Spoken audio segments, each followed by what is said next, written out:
Et merci à Bertrand François pour ce reportage sur la crise sociétale des escargots sans coquilles. Il y a quelques mois, dans un petit village du Nord, un mystérieux chevalier a débarqué et notre équipe l'a suivi pendant une journée dans ce reportage unique signé Didier Duchamp. Il y a quelques mois, les Valenciennois étaient choqués. Effectivement, un chevalier de l'époque du Moyen-Âge est apparu.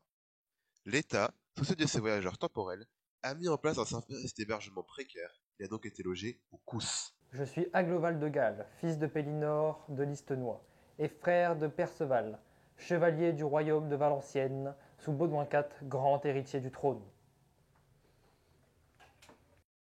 Comment vous avez réagi? Comment vous êtes habitué à notre monde?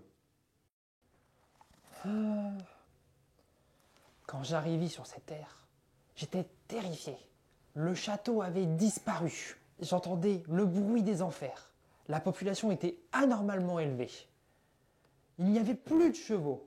Je voyais dans le ciel des dragons blancs, cracheurs de nuages. C'était horrible. Je n'ai pas tout de suite tout saisi ce qui se passait. Et je ne saisis de certaines choses toujours pas. Par exemple, ces mini-soleils qu'on voit un peu partout la nuit, ils s'apparaissent. Ah bah tiens, justement, à mon époque, on avait des cuisiniers. Ils nous servaient à manger, etc. Mais maintenant, ça n'existe plus. Donc, je suis allé à la grande épicerie du coin. J'ai dû apprendre à me nourrir comme tout le monde. Et j'ai cuisiné l'ingrédient le plus connu à cette époque, on va dire, les pâtes. Voilà. Regardez. Mon repas de ce midi, ça.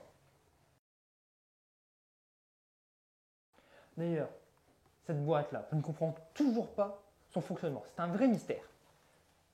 Comment est-ce qu'une boîte blanchâtre peut-elle réchauffer des plats sans feu?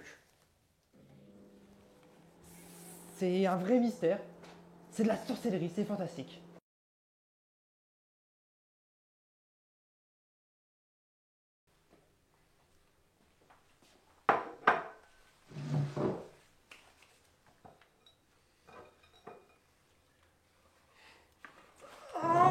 Oh, sacre bleu, c'est chaud!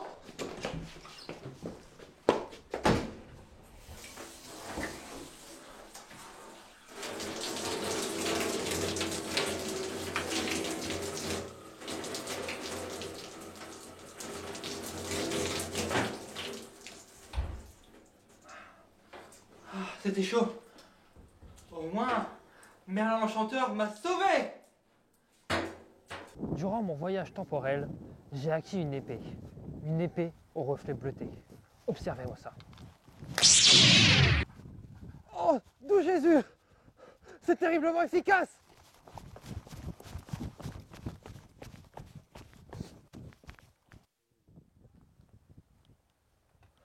Oh, justement, suivez-moi. Regardez, vous avez réussi à créer des armures de métal roulantes. Si nous avions eu ça il y a 16 siècles, nous aurions gagné bien des victoires. En plus, il y a même un bar intégré à l'intérieur. Cette magie, elle est fantastique! Est-ce que vous regrettez votre époque? Ne vous manque-t-elle pas un peu? Oh, vous savez, je ne pense pas qu'il y ait de bonnes ou de mauvaises époques. Bien évidemment, mon époque me manque. Non pas parce que c'est mon époque, mais plutôt parce que ma famille et mes proches y sont. Enfin, ils y étaient. En revanche, ici, la vie est bien plus plaisante. Les lits de paille sont sans paille, ça ne gratte plus. Les maisons ont une chaleur comparable à celle de l'été. Ce n'est plus les hommes qui vont à la rivière, c'est la rivière qui vient vers les hommes. Il faudrait être fou pour dire que c'était bien mieux avant. Merci Didier Duchamp pour ce reportage. Nous espérons qu'il arrivera à travailler jusqu'à ses 64 ans. Quant à nous, nous nous retrouverons jeudi prochain à 20h avec en exclusivité la présence de Jean Moulin. Ce soir, retrouvez à 21h sur TF2 votre téléfilm inédit Joséphine et les 1000 anges gardiens, le combat du siècle. Bonne soirée à tous et à la semaine prochaine.